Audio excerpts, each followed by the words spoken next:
And welcome everyone to the Sports Corner on 90.3 WMSC Upper Montclair. Today is Thursday, September 25th. The playoff race in Major League Baseball is heating up to the maximum.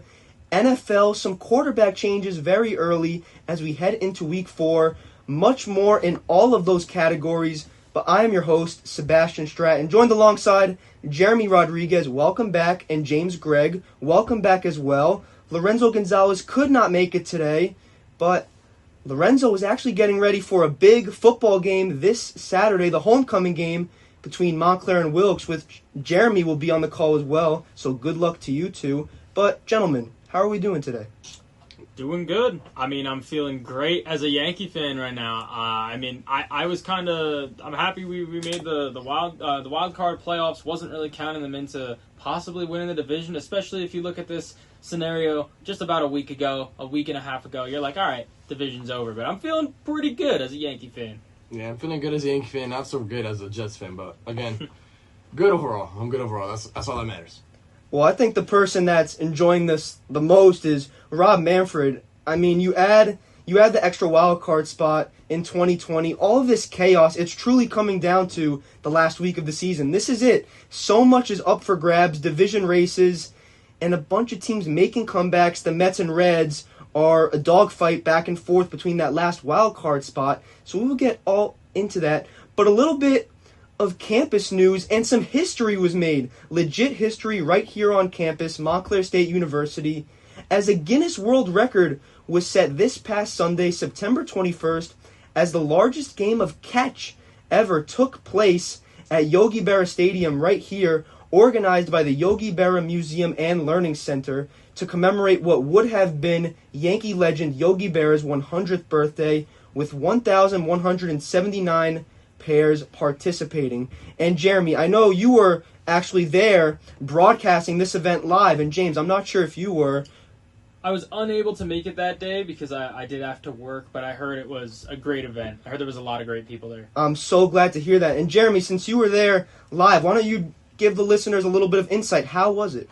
I mean, it was an event that, me personally, I can't really, take it back. I mean, it was so many people there. Like Frank the Tank was there. We had Lindsey Berra was there. We had Yogi Berra's nieces there. It was just, again, so many people. Obviously, we know Bob Costas was there. So many different just legends, whether there were former Yankees there or just people that are celebrities. And that's what you want to see, people coming, and even 100 years later, to come, all those people, you mentioned 1,179 pairs just inside the field of Yogi Berra. It's really great to see, even 100 years later, how his legacy has came, in 2025. So it was, again, a great event. Definitely to broadcast it was one of a kind, because, again, Lindsey Berra was broadcasted live on WMSC, and so was Frank the Tank. And then I know we had our on-field reporter interview, Bob Costas. So that's all going to be here on the radio, and that's something that, even if you weren't on that broadcast, something that you could take in as a student. Just knowing that all those people were there at your school for such a great event. And not to mention also the roll call guy for the Yankees was also there. So another legend for Yankee fans. So again, just a great event overall. That really is awesome. How long was it in total? We went on air at 12. The actual catch started at 1. So it was like from 1 to like 1:30, and then the results came in at like 1:40, and then that's when celebration was going on. So yeah, but we personally went on air at 12 for like the pre stuff. That's awesome. I'm glad to hear that it went very well. So cool that it could happen right here on campus, and no better way than it to happen at a field named after Yogi Berra. And right after this field was remodeled, the turf looks so beautiful. The national championship banners for Montclair State baseball team are hanging out in left field. Very cool and very exciting. So congratulations to everybody involved. And we will switch over to some historic news announced in Major League Baseball before we get into all of the talk in the division races, as the competition committee of Major League Baseball has approved the usage of the automated ball strike system, ABS, starting in the 2026 MLB regular season. And for those who don't know, this is how this works. At the start of each game, every team will start with 2 challenges to challenge. So, for example, if Aaron Judge is batting and he thinks a pitch is low, for the batter, you tap on your helmet, and then the umpire will call time, and a video replay will show up on the big screen, and it's a very quick process. A lot of people think that it will slow the game down. That's not true at all. Since this was tested starting in 2022 in the minor leagues, especially AAA, so that's about a 3-4 year period, it's worked well. It's only increased the average game time by 2 or 3 minutes, I believe. So you challenge a call. If you are correct, you get to keep your 2 challenges. If you are incorrect about a challenge, you lose it until you have 0 remaining. So, very interesting. This is pretty much historic. This is the first time we have seen this at the MLB level, besides the All-Star game, which was implemented in the MLB for the first time. But, guys, what do we think about this rule change and how it will affect the future of Major League Baseball? This is great. I mean, this is nobody wants just umpires for the rest of the time, and nobody wants a robot for the rest of the time. You want that human element. It's a part of baseball. You need somebody neutral behind the dish who's going to call the game. But this is exactly what baseball needs to take that next step.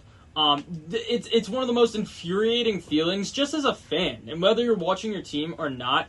If a game ends or the tide changes on a horrible call that should have been changed, this is the perfect way to do it because, the umpires are human. It happens every now and then. There's a terrible call, whether a ball or a strike, and everybody knows it, sometimes even the umpire. But the former ruling is, once it's called on the field, that's it. It's final. Now you have an ability to go and change those big moments so that the hitters or the pitchers don't have the bat or ball taken out of their hand. I mean, this is great. As a baseball fan, I'm super excited about this. I've been waiting for this.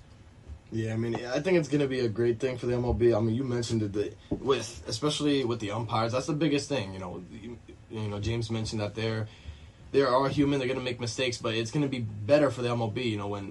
When it's like a big game, playoffs, regular season, stakes are high, and then there's a bad call, you can always just use this system, and then you can challenge it. If it was low, you get it back, and that's a big thing, that especially for hitters that, get caught with low pitches like strikes, like you mentioned Judge. Judge is like a big one who gets a lot of low strikes called against him, but, for any player, this system I think is going to work really well for the MLB, and I think it's going to maybe bring more viewers in because it won't be kind of a team getting kind of stretched out by a bad call at the end of the game and cause controversy. I think this system will, again, put an end to all of that, at least for the most part, and potentially bring more friends in, depending on how good it is. I love it, personally. I think it's, as you said, both of you, the perfect balance between human and AI, robotic, whatever you want to call it, but it's perfect. Hitting already is as difficult as it is. We see, as the years have progressed, compare the stats, the batting average since 2000, let's say. No one is hitting over 300 anymore. It's rare. I believe there's only 10 guys right now in Major League Baseball with Judge at the top. No one hits 350. That's never happening. Well, I can't say that. I think Judge, if someone's going to do it, it's Judge. But again, it's already difficult, and people don't understand the key difference between if you're up to bat and it's a 1-1 count and a bad strike is called against you. Now it's 1-2 instead of 2-1. You lose that advantage. The pitcher has the advantage. She can go to a repertoire of pitches. So it's very crucial for all of them. So it hurts as a hitter. Pitchers are throwing in the upper 90s constantly. I believe the average fastball velocity from 2000 to 2010 was somewhere in the 92 to 94 mile per hour range. Now it just seems everybody is in the upper 90s, and Cam Schlittler, the Yankee rookie, has thrown multiple pitches over 100 miles per hour in multiple starts. But I think, and I'd like to get your opinion on this, is the strategy here. Because again, I understand that players, they know the strike zone, but I do believe that some players know the strike zone better than others. For example, a random May game next year. Yankees are up 3-0, bottom of the 4th inning, nobody out, let's go 2 outs, nobody on, Jazz Chisholm up to bat. And we see Chisholm, he's adamant about complaining about the strike zone, and he's usually right. But again, is it worth it on a 3-0 count to risk a challenge that is possibly borderline and potentially lose that challenge that you could need later in the game? again, I think there's definitely some strategy. Aaron Boone said himself that certain players won't have the luxury of challenging constantly. So, I mean, what do we think about this strategy that's involved with all of this? Well, I think the consensus probably among managers as of right now, they've had some time to kind of research this and what they can take away from the minor league testing.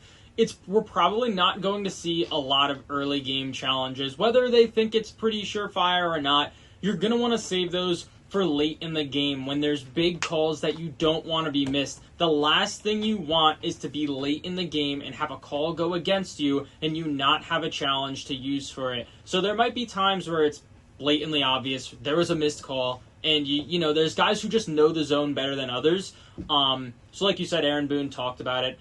If there's a guy who really knows the zone, I'm sure some people are just going to have the green light to use it almost whenever. I think Aaron Judge knows the zone really, really well. He knows what's low on him. That's why he doesn't swing at it anymore. So I could see him using it pretty much whenever he wants, and some other players using it almost whenever they want. But for the most part, I think across Major League Baseball, we're not going to see these challenges until 7th, 8th, 9th inning when they really need it.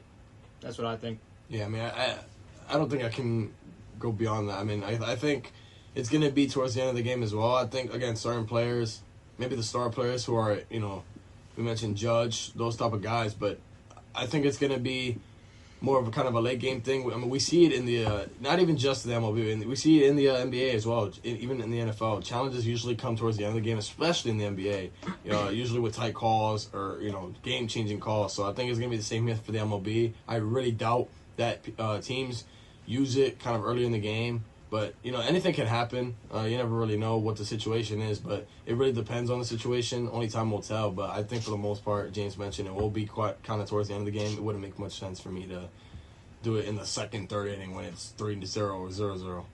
Well, I think that for the most part, I agree with that. Late in the game, absolutely go for it. Again, challenges don't carry over to the next game. So bottom of the 9th inning, second and third, 2 out. 2-0 count. If you think a pitch is borderline, all right, I'll take the chance here and challenge it. If I'm wrong, I'm wrong. Challenges don't carry over to the next game, so you won't have 4 tomorrow night, for example. But again, I think some calls are blatantly bad. So I think that for all hitters, if that's the case, first of all, you better be 100% positive that it is a horrible call that is at least 3 to 4 inches outside. Then, again, I think the green light is there. And I think a lot of it will be dependent on the umpires, because again, if you turn on the Yes Network and Michael Kay and Paul O'Neill preview the top of the first inning, one of the first things they do is talk about the umpire's metrics. And for an umpire, you are placed into one of 3 categories after a certain amount of games that you umpire. You are either hitter-friendly, pitcher-friendly, or neutral. So I think for those umpires that are leaned more towards that pitcher-friendly side, I think that as a hitter you can understand that those borderline pitches may actually be more outside than you think, so you have that luxury of challenges. But I agree, definitely it will be more of a late game situation. So we'll see how it works. I love it for Major League Baseball. They are showing that they want to keep expanding the game, bring more fans involved, and I like it. At first, for example, I wasn't a fan of the pitch clock, but now I like it. I don't really even notice it. So it's great for the game. It's making it move smoothly. The fans love it. All in all, a step in the right direction for Major League Baseball. But now, the most crucial part of the show is transitioning over to the present right now, because the division races in Major League Baseball are heating up. And let's take a quick step back in time to July 6th, about 2.5 months ago. The Cleveland Guardians were losers of 10 straight and were 15.5 games back of the Detroit Tigers in the American League Central standings. Fast forward to today, September 25th, about 2.5 months later, the Tigers have lost 11 out of their last 12, 8 in a row, and the Cleveland Guardians now lead the American League Central by 1 game at 86-72. If the Guardians, with 4 games remaining in the season, complete this historic comeback, and it is historic quite literally, it will be the largest division comeback in Major League Baseball history since 111 years ago, and the 1914 Boston Braves overtook the New York Giants. Yes, I know there's a football team, but the New York Giants, before they relocated to San Francisco, when the Boston Braves were 15 games behind. What do we make of this Guardians' historic comeback And how much of a threat does this team pose in October?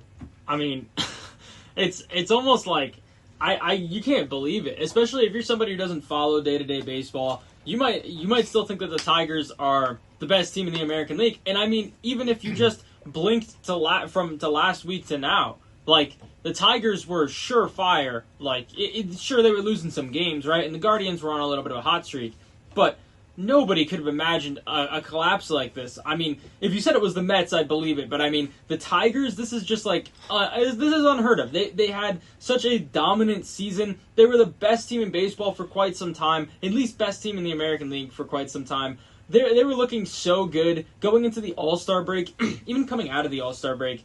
Their team is really well-rounded. I mean, nobody could have seen this coming. It's kind of funny. It makes for a great storyline.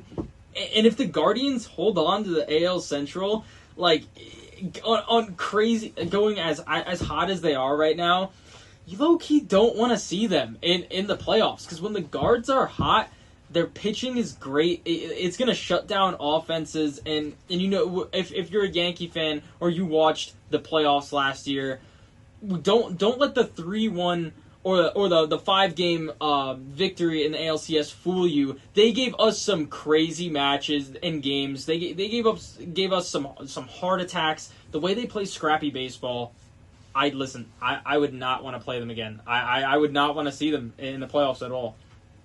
I mean, I'm kind of speechless, honestly. 15 and a half games back is a ridiculous margin to come back from. Honestly, I didn't think it was possible. Just with how the MLB is just so kind of diverse when it comes to how good teams are, but then you can see clearly that all it takes is one bad stretch. The Tigers lost a ton of games, and all the Guardians needed was a hot streak. I mean, I believe they won 10 games at one point in a row, and it was just so many players on that team are just, again, such a valuable piece. I mean, you have Stephen Kwan, who was a better hitter last year when it comes to average, but still a guy who leads off every game and gives it the best. And also Jose Ramirez, everybody knows him, but it's so many players too. And it's really crazy how, the Guardians kind of really overtook the Tigers. And in October, again, I think for the playoffs, it's the team that rides the most momentum. I'm going to stand on that. I think whichever team, finds kind of their groove kind of towards the end of the year, I think is a team to watch. And I think the Guardians are going to be one of those teams, if not the only team. I mean, so many players on that team right now are kind of playing their best baseball that they have all year. And especially those pitchers. I mean, yes, when you look at their pitching staff, it's high ERAs, but it's timely ERAs at the right times. And right now, again, great pitching, great hitting as well. And that team right now, if you're playing them in October, you might win the series, but it's going to be definitely going to the maximum games, in my opinion. Derek Jeter said it best. He said it on an interview with Fox Sports a few weeks ago. The team that wins the World Series isn't always the best team. It's the team that plays the best baseball and gets hot at the right time. Currently, the Yankees and Guardians have two of those teams. And first of all, a lot of people forget that the Guardians were actually a very good team last year. Stephen Vogt, first year as manager, was a catcher for the Oakland Athletics when they were in Oakland for multiple years. And again, second year, everything was going downhill. A lot of people wanted him to be fired, which I don't understand as all. I think a lot of people are saying the same thing about Carlos Mendoza for the Mets. And again, it's difficult because it's his second year. He just took the Mets to the NLCS last year. But again, you sign Juan Soto, you give him the biggest contract in MLB history, and you flat out fail if they don't make the playoffs. So, I don't know. But a lot of people are forgetting about the Guardians. They're doing all of this without, when healthy, exclude Aroldis Chapman because he's been dominant. The best closer in the MLB in Emmanuel Clase. I think a lot of people forget he had a 0.62 ERA last year and was throwing 102 mile-per-hour cutters on the outside corner. No one hits that, ever, except Judge, who did it in the ALCS. And we all know Clase struggled, but again, you need that piece. A lot of people don't have the luxury of having that guy in the ninth inning, that closer, that shutdown guy. After Mariano Rivera retired for the Yankees, we saw an influx of pitchers. Clay Holmes struggled. Luke Weaver, who struggled a little bit back in that eighth inning role. Devin Williams, they had to go out there, make a move for David Bednar. But the one thing about the Guardians, they still have pitchers. And two guys that I want to highlight in general are the new closer, Cade Smith, who has posted a 1.42 ERA in his last 7 games and has not walked a batter in his last 13 and a third innings pitched. And setup man Hunter Gaddis has posted a 1.69 ERA in his last 7 games and has walked 1 batter in his last 15. So combining the two in their last 7 games, 26 innings pitched, 15 games, Smith and Gaddis have walked 1 batter total. And it truly goes to show you, no matter what level of baseball you are playing, you have to throw strikes. It's why Devin Williams was struggling at the midpoint of the season. You have to command that fastball and then work in your off-speed pitches. So the way in which the Cleveland Guardians have had these guys step up in the late innings and take leads early. Steven Kwan, as Jeremy mentioned, great leadoff guy. Everyone knows Jose Ramirez. Bo Naylor, who has historically been pretty bad offensively, is hitting over 300 in his last 30 games. So here come the Guardians. They have the pieces, and they can definitely make some noise come playoff times. And for the Tigers, if they truly collapse and fail, they can even fail to make the playoffs in its entirety. The Astros are right there. If they fail, this will be talked about for a long time. So very interesting to see how that shapes up in the AL Central. But now staying over in the American League to the American League East, the New York Yankees and Toronto Blue Jays are tied in the division with both teams being 90 and 68. However, if the playoffs did end today, the Blue Jays would get that first round bye because they have the head-to-head tiebreaker over the Yankees. But with 4 games left in the regular season, what are the keys for both teams to come away with the division title? All right.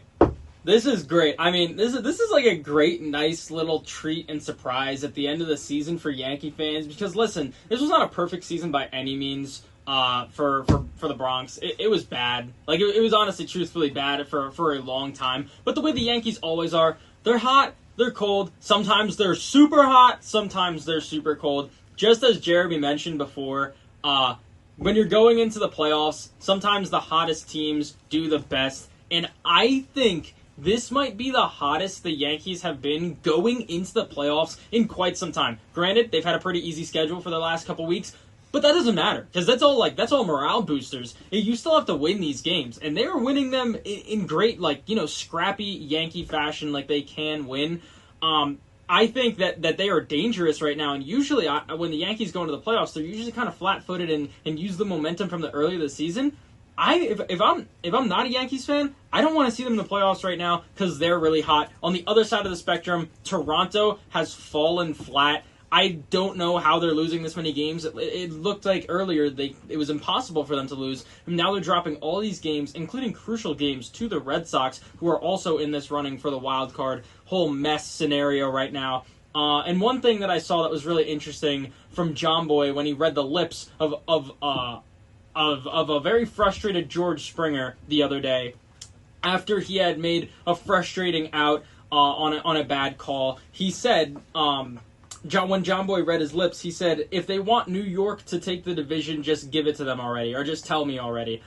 So, it's kind of cool to see that it's actually on the players' minds, too. You hear when they do their interviews, sometimes they say, I'm not really looking at the standings, I'm just trying to play my best ball, or whatever the PR response is going to be. But it's kind of cool to see that the players, they're looking at the standings, they're thinking about it, too. They know the type of collapse that they're going through. And while the Jays still do have that tiebreaker lead on the Yankees, I just got a good feeling. That might just be the Yankee fan in me, but I got a good feeling that the Bombers might come out on top. I think they could do it. I think they really will. I think they have a chance as well. But, again, the Yankees really, the last month or so, have been just a great overall baseball team. And it really, James mentioned it. The beginning of the season, kind of the middle of the season, the Yankees were really not that great. They were not really doing that great at all. That pitching obviously struggled a lot. The hitting struggled. I mean, we saw several games, maybe even a week or two in a row of just terrible Yankee offense, and it cost them a lot of games, and who knows what would have happened if, those games never happened. This division probably wouldn't have been close at all, but you have the Yankees making, a great push, and you see kind of the relief pitching finally starting to find their way a little bit. You see Devin Williams calming down a little bit. You see not even just Devin Williams, everybody on that in that bullpen trying to start to calm down. He mentioned Volpe earlier, jokingly, starting to hit line drive. So again, people are starting to find their groove for the Yankees. On the Blue Jays side, it's really been tough for them. I mean, they're playing, obviously they faced Groshette last night, but it's been offensively for them a very bad stretch. I mean, one run. I mean, this is their last last few games here. Starting on the 17th, had 1 run against the Blue Jays, 0 runs the next day, and then they got absolutely blown out. Friday, September 19th, 20-1. And then again they scored 1 run, and then 1 run before they scored 8 runs September 21st. So that's only 1 game that they had more than 1 run in their last 7. So I mean that's been the story. I mean, terrible Blue Jay offense recently, and they're playing good pitches, but they're also kind of losing their groove, and the Yankees are gaining it. That's just really what's going on right now. And the Yankees, like James said, I think they do have a shot, but they can't lose a step. They have to keep doing what they're doing, and all guys need to contribute. All guys, not just Judge, which we saw him hit 2 bombs yesterday, but everybody needs to contribute. Most definitely, and I think the biggest thing, starting with offense, and is what had made the Blue Jays so great coming up to this point, was the depth in the lineup. How they truly were complete 1 through 9. You saw guys such as Ernie Clement hit over 300, Davis Schneider. We all know how good Vladdy is, and we talked about, James, you brought up a good point, how the players are starting to think about it, and I think it's affecting them mentally on the field too. We saw Vladdy get tossed yesterday, who drew a line on the inside part of the batter's box. Again, in a crucial game like that, I understand you're frustrated, but you just can't get ejected. The team needs you, especially against a division opponent such as the Red Sox. You can't get ejected in that situation. And then the Yankees, we talked about them, how they had a lot of guys towards the top of the lineup that were very good, but weren't exactly complete towards the bottom. Austin Wells has been starting to hit a little bit. Anthony Volpe, since getting that cortisone shot in his shoulder, is hitting over 350, spraying the ball all around, hitting line drives. It looked pretty good at short. Hasn't made an error, I don't think, since coming back. So I think the biggest hole right now, I don't know if it's a hole, but I guess Ryan McMahon still hasn't clicked. And I guess the question I have is because he hit the walk-off the other day, he leads the MLB in stolen bases. Is Hobart, and Aaron Boone said in a conversation with John Boy on the Talkin' Yanks interview that Jose Caballero is an elite defender at third base. James and Jeremy, is it a conversation that Caballero could be the starting third baseman in October, or is McMahon's defense just too valuable? No, I don't see that happening, because they haven't really tried that out yet, and although Aaron Boone is one to try things out at the worst times, I don't see them doing that. I see them actually, I think Caballero will get a few starts at short. I think they're still bouncing back and forth with Volpe and Caballero, and I don't honestly hate if Caballero comes in the game, if they start Volpe comes in a late game scenario. One thing I think Aaron Boone has done really well with this season is he's really going to those bench guys in key scenarios. He's willing to take that risk to have that offensive production. And then Caballero is a plug and play guy. You can play him literally anywhere. So I don't hate him coming in late in the games to play any position if he doesn't start. But listen, if you got to bat Ryan McMahon last, and you know the bat's not there. He had some great production in years prior, but if the bat's not there this season, it's okay. In my opinion, it's all right if we have one bat in the lineup who's really not that hot. Because if you look up and down the rest of the Yankees lineup as of right now, everything's kind of clicking. I mean, it looks great. It really does. Especially Jose Caballero, who wasn't really a crazy offensive piece when we picked him up. Over his past games, 7 games, he's batting over 353. Even 30 games, he's almost batting 300 at 299. Crazy OPS over 8 something. He's still stealing bases. We're seeing some pop out of a guy who didn't really hit home runs. I think Caballero is a starting shortstop. I feel like that's a conversation for another day because it seems like both Volpe and Caballero are great options right now. If you got to bat Ryan McMahon last, I think it's worth it to have him batting last, to have that defense at third, because we've seen how the Yankees can self-sabotage, self-destruct, and they can lose themselves games just by beating themselves on defense. So having a surefire guy at the hot corner that can end innings and get us out of tough scenarios, I think it's more than worth it. He could not get a hit the entire playoffs, and I would be willing to bat him ninth, at least to start the game, just to have that lockdown defender at third. I go with the same thing, honestly. I think McMahon stays at third. I think Caballero makes it. Again, he plays everywhere, honestly. You could put Caballero in the outfield. You could put him at short. You could put him even at second. Obviously, Jazz Chisholm has second, so he won't be going there most games. But I think he's a guy you could really put him anywhere. If you see a guy struggling in the postseason, why not put Caballero out there? I mean, Trent Grisham, he's had a great year.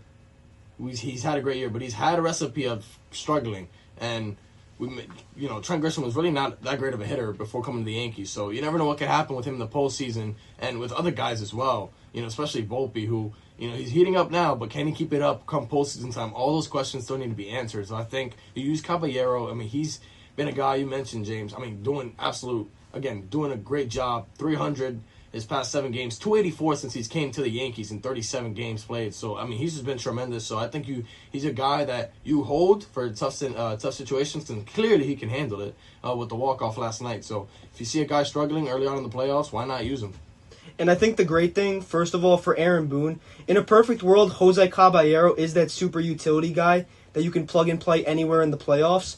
And pinch run, go play third base. I like that idea of McMahon. All right, if you don't get a hit, whatever, but play lockdown defense, especially for Fried and Rodon, who are your 1 and 2 in the playoffs. A lot of ground balls go to that left side of the infield. And I like something that James Rowson said yesterday, the Yankees hitting coach, in an interview with Meredith Marakovitz. And it's that guys such as Wells, Volpe, and McMahon, a double in the gap isn't necessarily a productive at-bat. Instead, work the count, swing at strikes, control the zone, and hit the ball hard somewhere. In baseball, you can't control whether you get a base hit, but you can control how hard you hit the ball, and the stats don't lie. When the harder you hit the baseball, the more likely you are to get on base. And on the Blue Jays side, I think their woes stem from one very simple thing, and it's that they aren't getting off to good starts in games. And it's because in all of their losses in September, they've lost 10 games in the month of September. The opposing team has either scored first or scored at least 1 run in the first 2 innings. And for a rotation that was supposed to be on the upper side in Gausman, Bassett, and Scherzer, they've struggled. Scherzer got lit up the other day by the Red Sox. And when you're putting yourselves in these deep holes early and you see the Yankees crawling back right into the division, the pressure starts to mount. You don't work good at bats. You don't swing at pitches in the zone. You stay away from your approach. So everything is starting to unravel for the Blue Jays, and the New York Yankees are on the uprise, getting very hot as they conclude their 3-game series tonight versus the Chicago White Sox and welcome the Baltimore Orioles to town tomorrow night. But we are going to shift over to the National Football League because there is a lot that just happened after Week 3 as Week 4 begins tonight with the Arizona Cardinals playing tonight versus the Seahawks. Yes, the Seattle Seahawks in the NFC West showdown. But the first quarterback benching has already taken place as New York Giants head coach Brian Daboll has announced that 22-year-old rookie quarterback Jaxson Dart from Ole Miss has been named the starting quarterback for the New York Giants after the team has started the season 0-3. Gentlemen, how do we feel about this, and what can we expect from the rookie quarterback out of Ole Miss? I mean, it's no shocker from a New York football team to know that the QB position is a revolving door. That's just like regular everyday news. But, I'm excited. There's a lot of buzz around this guy. If you look at some of his highlights from Ole Miss, like, dude, he's a rocket. Like, he's a fire. He's a spark plug. I'm excited to see how he does, and I think Giants fans are too. Hopefully he brings them any sort of spark and like a different type of play style. I'm excited. I think this is the right move for sure. 100%. Again, it happened with Russell Wilson before. He lost his starting job. I mean, most previously with Sebastian's favorite team. So, I mean, it was the right decision. It was kind of the right decision. He got the starting job from Justin Fields, and then it kind of went not necessarily downhill, but it wasn't the greatest. It was, and then we saw it happen with the Broncos as well when he was on that team. But it was just, I think it's a good move by Daboll. You're 0-3 now, and you have to put your guy out there to see. You never know what can happen. I mean, the Giants have a really tough schedule coming up.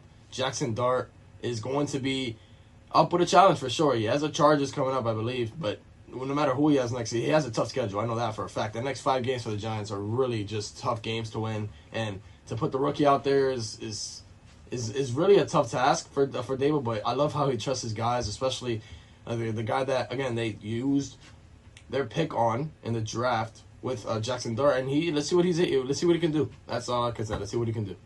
As a football fan, I think you understand that. The pressure's on. I think that Brian Daboll had no choice. I think that this season his job is on the line. But I don't know. I get it's interesting because Russell Wilson, I feel like he didn't do enough to lose the job. I think part of it is definitely his fault. He wasn't pushing the ball downfield. But watching that game on Sunday night versus the Chiefs, the play calling was honestly atrocious. And again, I think a lot of the credit goes to Steve Spagnuolo, the Chiefs defensive coordinator. He had Malik Neighbors in a blender for the entirety of the game, and nobody was really open. The O-line isn't good. And again, it's so difficult because a lot of people forget that Russell Wilson, first of all, coming into week 3 last week, he was leading the NFL in passing yards and just came off a game where he threw for 450 yards versus Dallas. And the sole reason they lost was because the Giants defense gave it up late in the game. And I guess I have the confidence in Dart. James, you mentioned how he's a gunslinger, rocket arm. Threw for 515 passing yards and 6 touchdowns in a game versus Arkansas last year at Ole Miss. The arm was never a question. The mobility is definitely there. But it does get me a little bit nervous, I will say. Because, again, you're putting a rookie quarterback in a situation where Jeremy mentioned you have the Chargers coming into town, the 3-0 Los Angeles Chargers against Jim Harbaugh. And, again, confidence can get down very easily. We saw it. Kenny Pickett, again, not a good quarterback at all. But Mitch Trubisky is the starting quarterback for the 2022 regular season. He gets benched after 3 games. Kenny Pickett comes in. He struggles. His confidence goes down. Goodbye. Same thing with Anthony Richardson. The Colts take him early, maybe the 4th overall pick, somewhere in the top 10. He goes in, similar to Dart, rocket of an arm, mobile, and can make plays, but he struggles, can't read the defense too well, and he gets benched. Now we see what Daniel Jones is doing. So I guess my one worry is that Jaxson Dart, I don't know, I guess I get it. Russell Wilson wasn't going to take you over the top in that division anyway versus the Eagles and the Commanders, but it does get me a little bit nervous that Dart hasn't sat enough and learned, because I think that Russ says the right things, is a great mentor, and people forget that Patrick Mahomes didn't play at all his rookie season and sat behind Alex Smith. So I think that learning can definitely do Dart some justice. I hope he is the answer. The Giants have been looking for their guy since Eli Manning retired. So I don't know. We'll see. Best of luck to Jaxson Dart. And since it is week 4, it is a crucial time in the standings because we talked about last week how 0-2 teams have a 20% chance to make the playoffs. But on the other side, the teams that are rolling, the 3-0 teams, since the format expanded to 7 teams in 2020, 86% of NFL teams that start the season 3-0 end up making the playoffs. And again, if you're 3-0, you're good. Okay, maybe you may be a bit overrated. The competition wasn't good. But you can't take anything for granted in the National Football League. The Browns never win. Garbage. The Titans, I mean, you have the Tennessee Titans, Brian Callahan, an offensive-minded coach coming over from Cincinnati, and his job seems to be on the line. So the question I want to put out there is, out of all the current 3-0 teams in the NFL, which team is the most underrated? Oh, man, Sebastian, you are hilarious.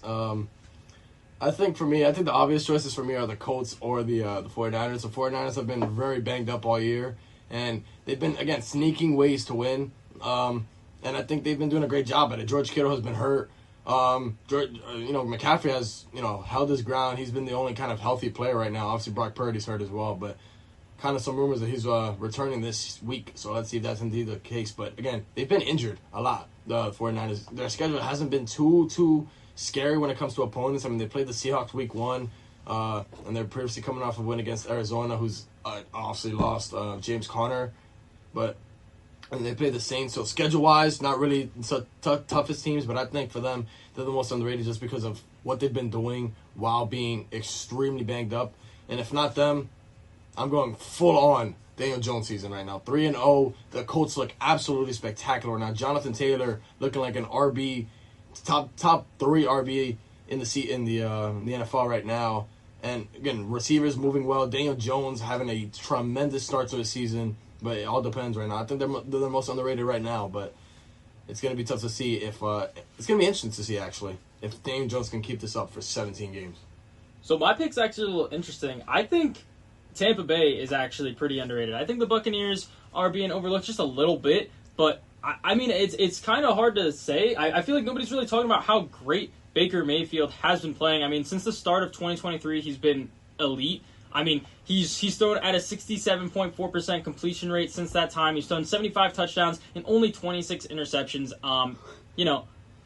I think he's just. I just think that team is great. I think it's kind of scary. I mean, they had a shaky showing against the Jets. Almost lost.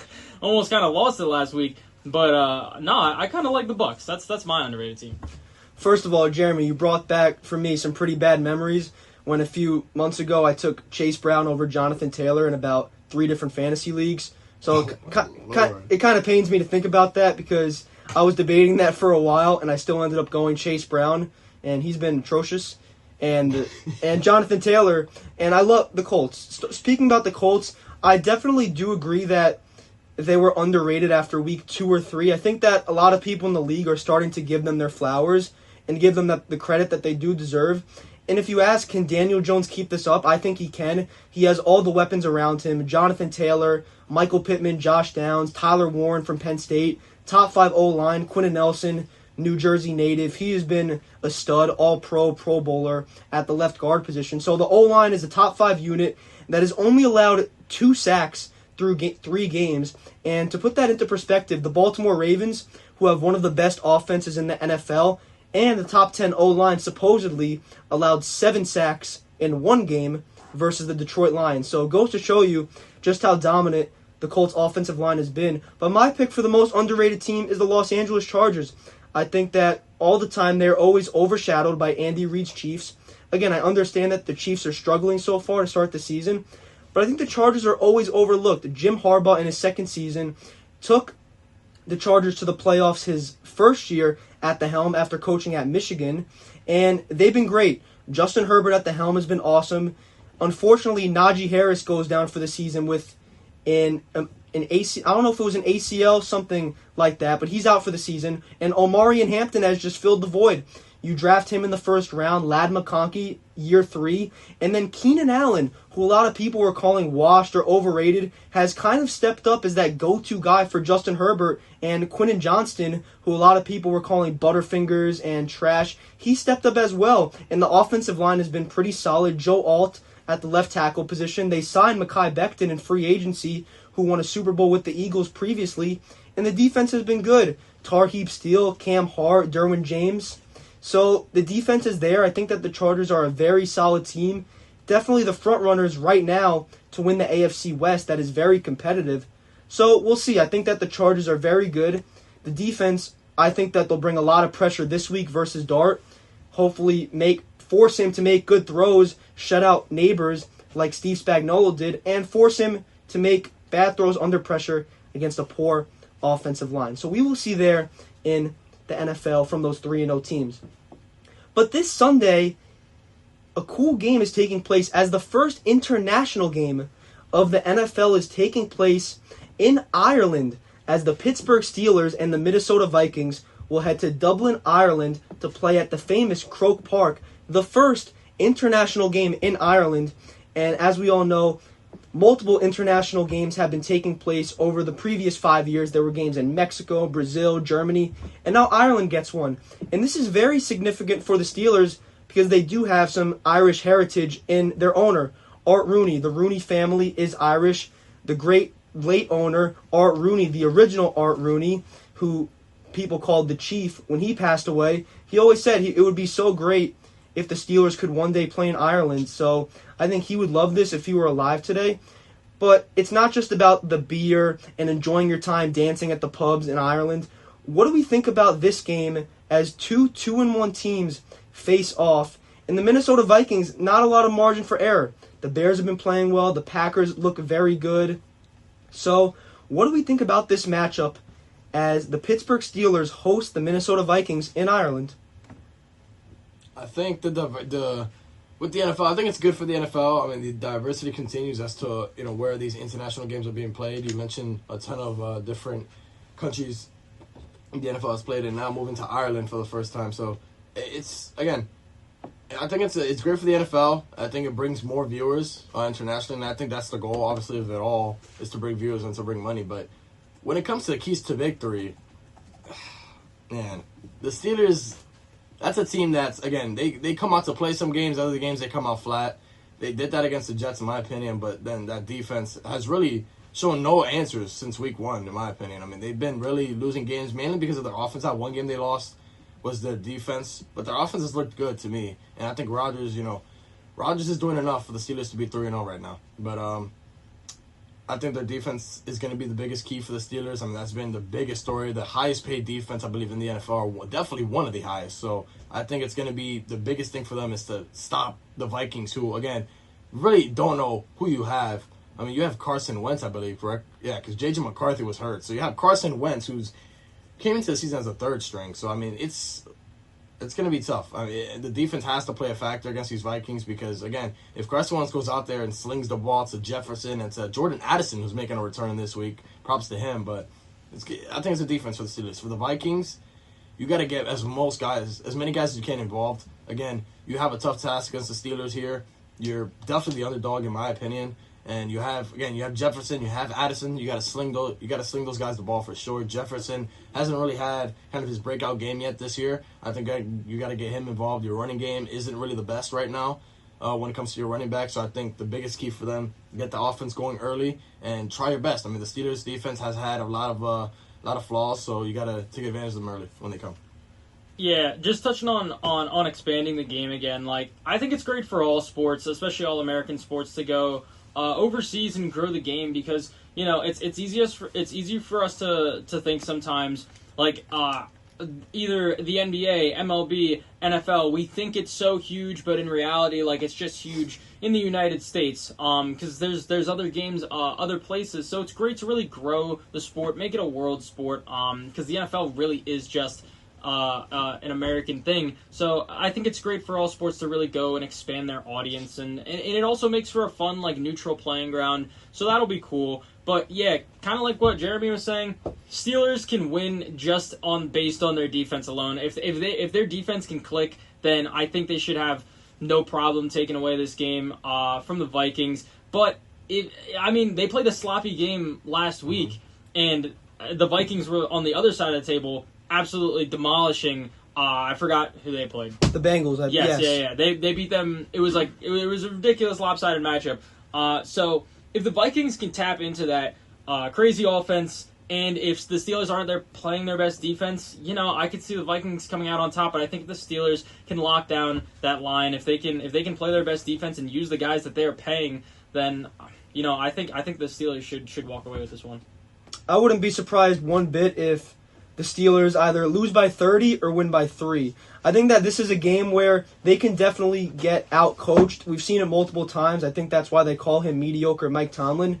So the Vikings, they have defensive coordinator Brian Flores, who was with the Steelers for a little bit, and he's made that Vikings unit into one of the best defenses in the NFL. And Carson Wentz comes in, starting quarterback, who Mike Tomlin referred to as a grizzlied veteran, and he has the weapons to succeed. Kevin O'Connell, I think, is a top 3 head coach in the NFL, one of the best play callers, and the weapons are there. Jordan Mason, who steps in for an injured Aaron Jones. We know what he's capable of when Christian McCaffrey went down last season with an injury. Justin Jefferson, stud. Jordan Addison, who Jeremy mentioned, returns after a 3-game suspension. And Adam Thielen, he's always a guy, great veteran, plays the game the right way, always gets open in the middle of the field. And TJ Hawkinson. So the Vikings are a team I think that they can definitely put a little bit of a fight. Well, not a little bit of a fight. They can really beat the Steelers up.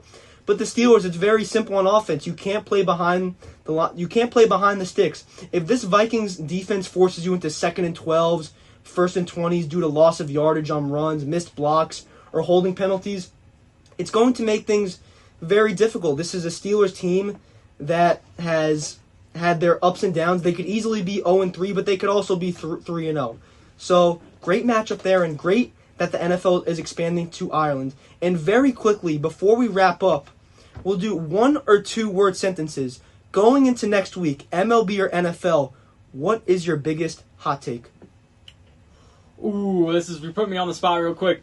Biggest hot take. My hot take is the Diamondbacks are going to get the last NL wildcard spot, and Take mine. the Yankees will get the first round bye. That's my hot take. You took mine. I'm in the gutter now. I'm going to go with the NFL, honestly. Sebastian, you say yours first. Come back to me. Let's see. I'm gonna go. I'll go in the NFL, And my hot take is that this is tough. I don't know. Should I go ML? I'll go MLB. I'll go MLB. The Mets are going to get it together. They're going to get. Let's get bold. I don't care. They're going to get that last wild card spot and advance at least one round in the playoffs because everything is going to click at the right time. That could end pretty badly. I'll go. I'll root for the other New York team for that. I'm gonna go with the NFL. We haven't said one yet. I'm gonna say that Jaxson Dart has a tremendous NFL debut, gets the Giants their first win, and starts off his NFL career. Hot take again. I don't think it'll happen, but start off his NFL career 2-0, and the Giants will be 2-3 after Week 5.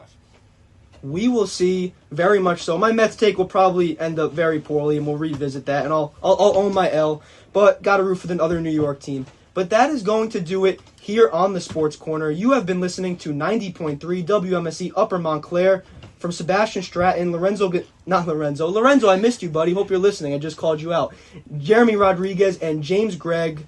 Have a great day. We will see you next week, same time, same place. Have a great day, everyone.